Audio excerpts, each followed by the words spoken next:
Agora para a análise com o professor José Filipe Pinto, especialista em assuntos internacionais. Professor, muito boa tarde, seja muito bem-vindo. Começamos aqui de olhos postos na Ucrânia, a Ucrânia que alerta que a Rússia ainda tem algumas armas fortes para lançar, nomeadamente um míssil Oreshnik, mas no meio disso, quais é que são as boas notícias ou os pontos a favor, se é que os há?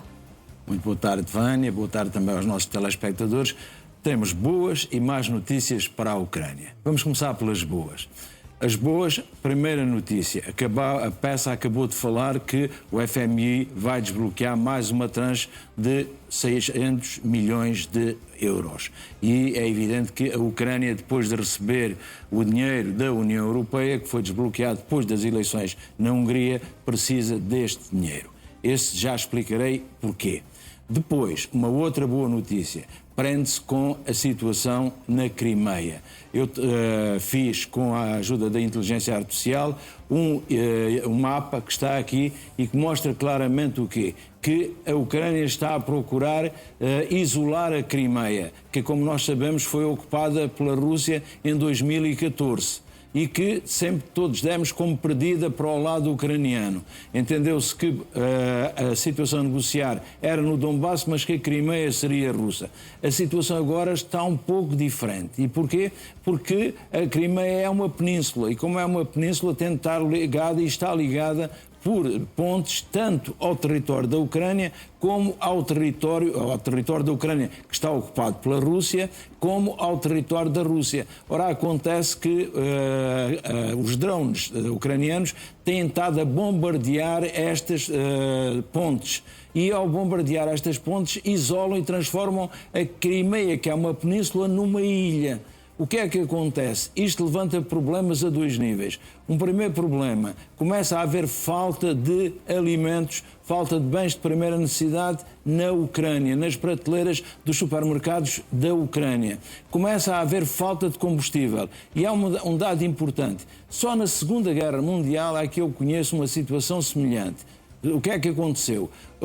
O presidente Eisenhower disse ao general Patton, que comandava as forças norte-americanas, para não usar o combustível dos tanques alemães que eram apreendidos, que eram, portanto, tomados pelos aliados. E ele utilizou-o. Aqui estamos a acontecer a mesma coisa. Neste momento há militares a roubar, a palavra é roubar, de combustível de depósitos de carros civis que estão estacionados na rua, o que prova que as forças militares têm dificuldade em deslocar-se por falta de combustível e então recorrem, ainda que indevidamente, ao combustível de viaturas particulares estacionadas, como eu disse, na rua. Portanto, estas são as boas notícias para a Ucrânia. Aqui acrescentarei uma outra. Segunda-feira, vai começar o processo, as negociações formais de adesão da Ucrânia à União Europeia. E é evidente que são boas notícias. Uma última boa notícia. Percebemos que vai haver uma cimeira da NATO na Ucrânia, em Ankara. A Ucrânia não pode entrar na NATO. Mas há um compromisso por parte da NATO em que os Estados Unidos vão desinvestir, mas verdadeiramente os parceiros europeus continuam a apostar claramente na manutenção da aliança e no apoio a Kiev. E nesse sentido também é importante a presença de Zelensky, não é? Que exatamente, vai marcar presença nessa cimeira em Ankara. Por isso também nós percebemos que a Ucrânia não está sozinha. Agora vamos às más notícias. Infelizmente, os bombardeamentos russos continuam. As peças anteriores mostraram vários desses bombardeamentos. Depois, a ameaça da utilização do míssil do Oreshnik está no ar. E quando está no ar, a Rússia raramente promete e não cumpre. É mais fácil ela comprometer-se e não cumprir do que ameaçar e não cumprir. Portanto, se ameaça que vai usar mesmo. E, portanto, se os serviços secretos ucranianos têm informação que vai haver um ataque com o míssil Oreshnik, é evidente que provavelmente... E será em breve, nas próximas 24 horas. E provavelmente será dirigido a Kiev.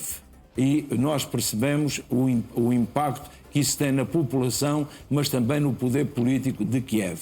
Uma outra má notícia é que, verdadeiramente, as forças ucranianas, que têm menos perdas, menos de vidas humanas do que as russas, mesmo assim não estão a conseguir de maneira nenhuma renovar-se. Significa que há militares que estão há tempo demasiado na linha da frente, há militares que estão a fugir dessa linha da frente, a ausentarem-se, portanto, a desertarem.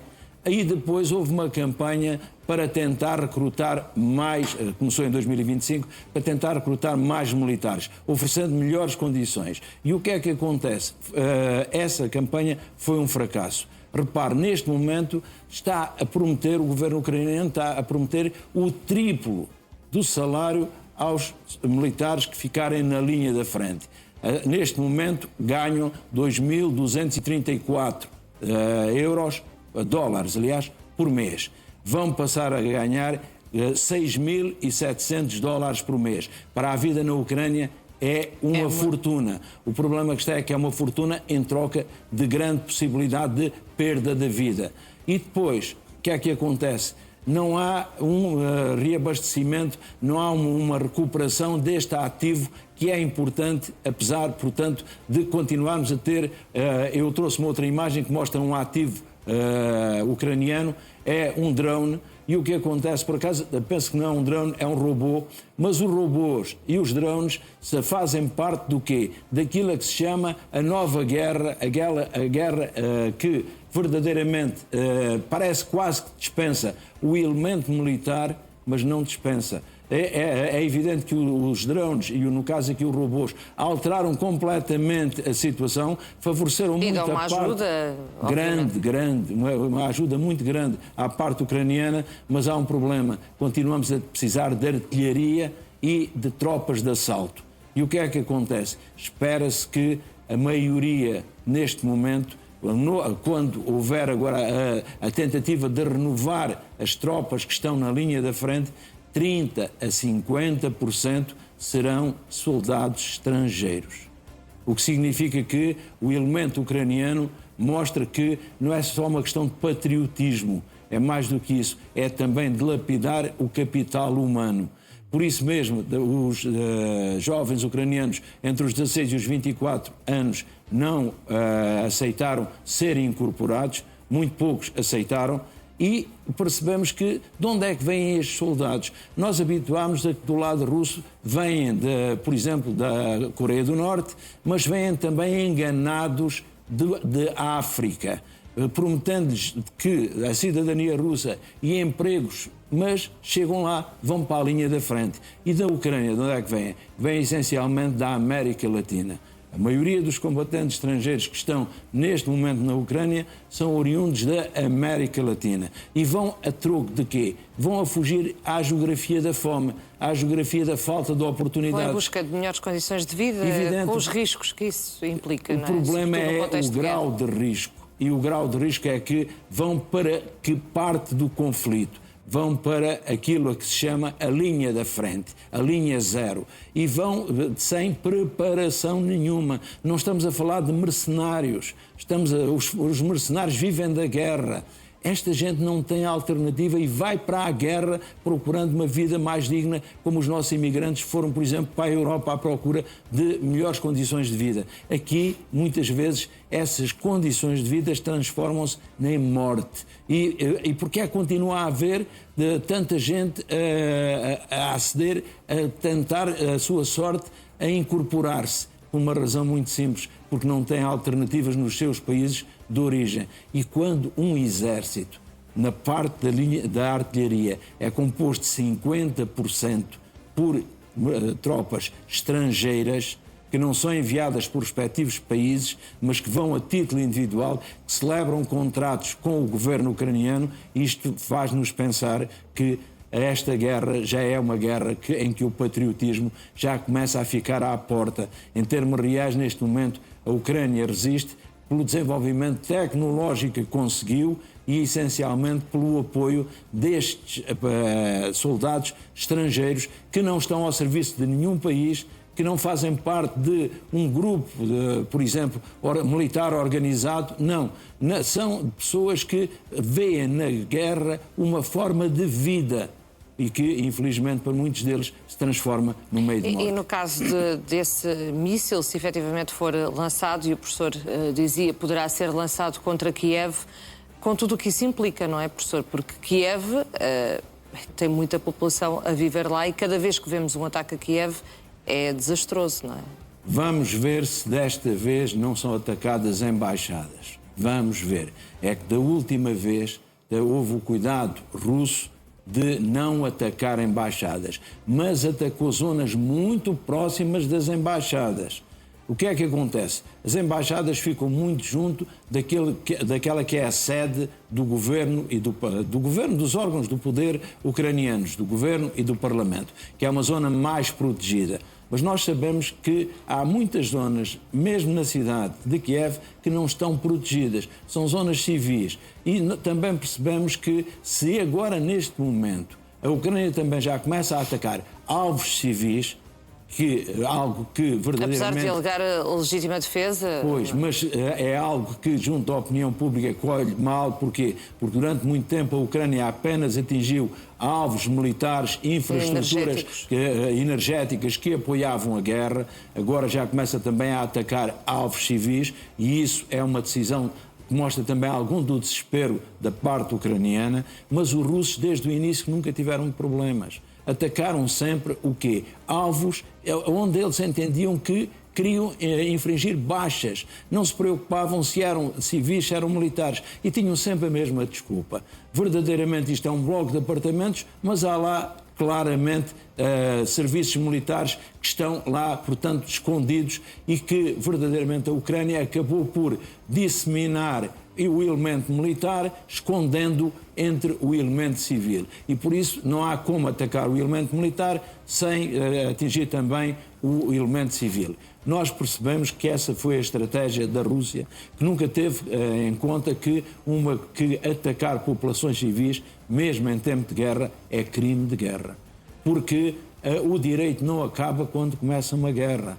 Há o ius belli, significa há um conjunto de comportamentos que os países que estão envolvidos numa guerra têm de contemplar, têm de respeitar, designadamente a proteção dos civis, designadamente a proteção dos prisioneiros de guerra, e por isso mesmo nós percebemos que do lado ucraniano houve essa tentativa de respeitar as regras durante uma grande parte do conflito. Só que o conflito, Vânia, já vai muito longo. E como vai muito longo, o que é que acontece? É normal que comecem a haver também exageros da parte ucraniana.